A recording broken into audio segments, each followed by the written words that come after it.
Cataract classic రెటినాలకు world class treatment ఇప్పుడు మన బీరంగూడలో అమెరికన్ లేజర్ ఐ హాస్పిటల్స్.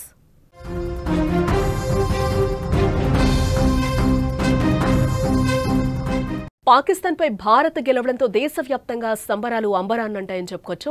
బార్డర్లో ఇండియన్ ఆర్మీ సెలబ్రేషన్స్ కూడా ఒక రేంజ్ లో చేసుకుంటుంది. జై భారత్ అంటూ కూడా ఎమోషనల్ అవుతుంది. క్రాకర్స్ కాలుస్తూ డాన్స్ చేశారు ఆ జవాన్లు కూడా. వాళ్ళు ఎంత సంతోషంగా అక్కడ సంబరాలు చేసుకుంటున్నారో కూడా ఆర్మీ జవాన్లు ఒకసారి మనం విజువల్లో చూడొచ్చు. డాన్స్లు వేసుకుంటూ కూడా వాళ్ళ ఆనందానికి అక్కడ అవధులు కూడా లేవని చెప్పుకోవచ్చు. బోర్డర్లో ఇండియన్ ఆర్మీ ఒక రేంజ్లో అంబరాన్ని అంటేలా సంబరాలు చేసుకుంటూ ఉంది.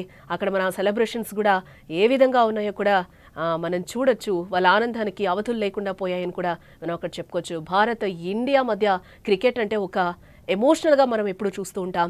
ఇరు దేశాల అభిమానులు కూడా భావోద్వేగంతో ఉంటారు. పాకిస్తాన్ ఇండియా మ్యాచ్ అంటే ముఖ్యంగా ఇండియా ఫ్యాన్స్ ఒక భావోద్వేగంతో ఏడ్చేసిన రోజులు కూడా ఎన్నో ఉన్నాయని చెప్పుకోవచ్చు.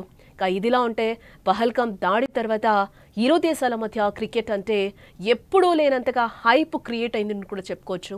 ఈ నేపథ్యంలోనే ఆసియా కప్లో ఎన్నో ఉద్రిక్తత క్షణాల్ని మనం చూసాం.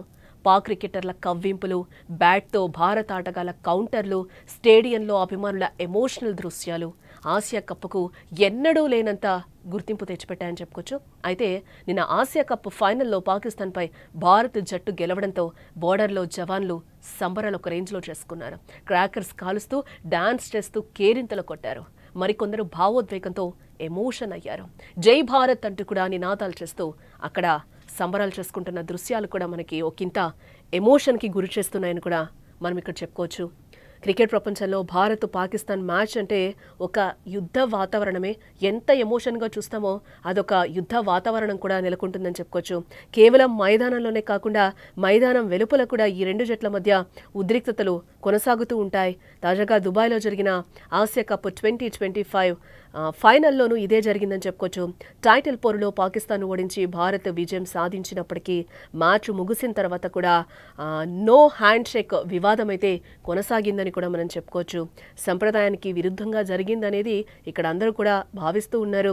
సాధారణంగా ఏదైనా క్రికెట్ మ్యాచ్ ముగిసిన తర్వాత విజేత జట్టు ఓడిన జట్టు క్రీడాకారులకు క్రీడా స్ఫూర్తిని ప్రదర్శిస్తూ కరచాలనం చేయడం కూడా ఒక సంప్రదాయంగా వస్తూ ఉంటుంది. కానీ ఆసియా కప్ టోర్నమెంట్లో భారత్ పాకిస్తాన్ మధ్య జరిగిన 3 మ్యాచ్ల్లోనూ భారత జట్టు ఈ సంప్రదాయానికి దూరంగా ఉంది.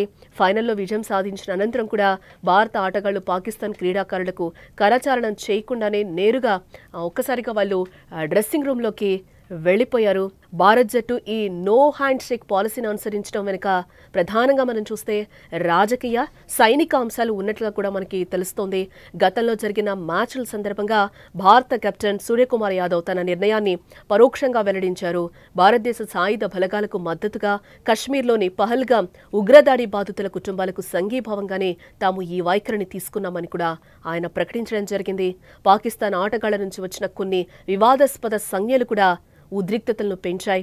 సూపర్ 4 మ్యాచ్లో పాక్ పేసర్ హారిస్ రవూఫ్ విమానం క్రాష్ అయినట్లు సంజ్ఞ చేయడం, మరో ఆటగాడు సాహిద్ జాదా ఫర్హాన్ బ్యాట్ను గన్లా ఉపయోగించి సెలబ్రేషన్ చేసుకోవడం వంటి చర్యలపై భారత్ అభ్యంతరం వ్యక్తం చేసింది.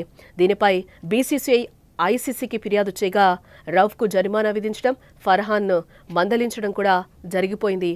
ఈ సందర్భంగా ప్రోటోకాల్ ఉల్లంఘనలు కూడా ఇక్కడ జరిగాయి. ఫైనల్ మ్యాచ్ టాస్ సమయంలోనూ అనూహ్యంగా ఇద్దరు ప్రెజెంటర్లు కనిపించడం, ఇక్కడ రవిశాస్త్రి అలాగే వకార్ యూనిస్ కనిపించడం కూడా కొంచెం ఉద్రిక్తతలను మరింత పెంచిందని కూడా మనం చెప్పుకోవచ్చు. మొత్తం మీద ఆసియా కప్ 2025 ఫైనల్ కేవలం ఒక క్రికెట్ మ్యాచ్గా కాకుండా రెండు దేశాల మధ్య పెరుగుతున్న ఉద్రిక్తతలకు, భౌగోళిక రాజకీయ ఘర్షణలకు వేదికగా నిలిచిందని చెప్పుకోవచ్చు. క్రీడా స్ఫూర్తిని పక్కన పెట్టి ఉద్రిక్త వాతావరణంలో ముగిసిన ఈ ఫైనల్ మరోసారి భారత్ పాకిస్తాన్ క్రికెట్ వైరుధ్యంలో కొత్త అధ్యాయాన్ని లిఖించిందని చెప్పుకోవచ్చు.